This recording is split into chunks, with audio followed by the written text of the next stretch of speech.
Pour être régulièrement informé de la publication de nouvelles vidéos, abonnez-vous à notre chaîne YouTube Postervision. Quelques rappels peut-être sur la physiologie du comportement alimentaire telle qu'elle se concrétise maintenant au regard de toutes les recherches qui ont été faites depuis 15-20 ans dans le domaine de la neurobiologie. Alors ce schéma-là, nous l'utilisons maintenant de plus en plus pour les cours aux étudiants. Il paraît presque classique alors qu'il y a 20 ans, beaucoup de ces boucles de régulation n'étaient pas connues. Mais on sait maintenant que l'estomac proximal produit de la gréline, hormone orexigène qui va ensuite agir sur le cerveau, que le grêle et le côlon sont plutôt des vecteurs de messages satiétogènes, en particulier donc la CCK, le GLP1, le PYY et toute une série d'autres incrétines ou neuropeptides satiétogènes. Tout ce monde-là va circuler soit par voie sanguine, soit avec des relais sur des récepteurs qui sont dans la paroi intestinale. Et puis nous avons le message satiétogène de long terme qui est la leptine provenant du tissu adipeux. Et il ne faut pas oublier le pancréas parce que l'insuline, bien sûr, on y pense toujours, métabolise du glucose, tout à fait, mais on sait aussi que l'insuline a un effet central satiétogène qu'il faut prendre en compte.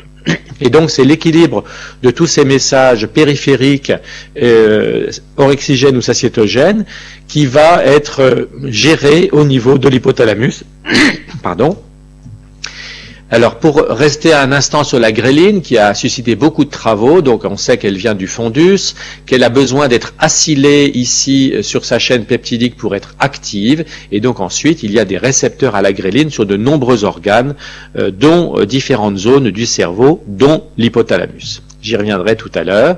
Et donc, je parlais d'hypothalamus. On sait qu'à la base du cerveau, donc l'hypothalamus est une zone très importante de régulation des fonctions métaboliques, d'intégration des signaux homéostasiques et autres, et aussi émotionnels, on va y revenir.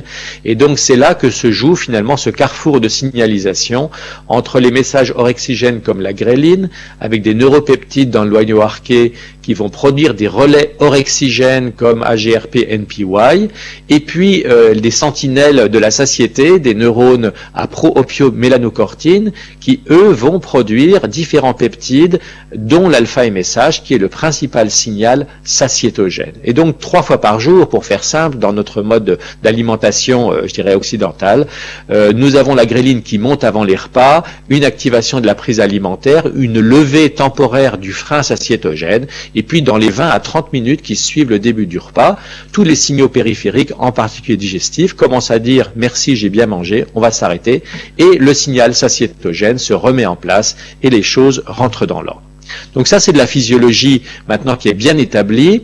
Ce qui est bien établi aussi, c'est que la régulation du comportement alimentaire est aussi très intriquée, et c'est heureux, avec le plaisir, avec l'émotion. En général, quand on mange, on est content, on est rassasié, mais on a aussi de la satiété, on a du plaisir, et cette intégration plaisir et rassasiement se fait notamment au niveau donc d'un certain nombre d'aires du système de récompense, notamment le noyau accumbens, mais également l'hypothalamus, et il y a donc des voies principalement dopaminergiques, je simplifie, qui sont impliquées dans cette réponse postprandiale et qui fait que quand on n'a pas de TCA, on est content d'avoir mangé, on a du plaisir, on a l'estomac gentiment rempli et une certaine détente, un bien-être caractéristique de la satiété, et on a l'esprit libre ensuite pour penser à autre chose.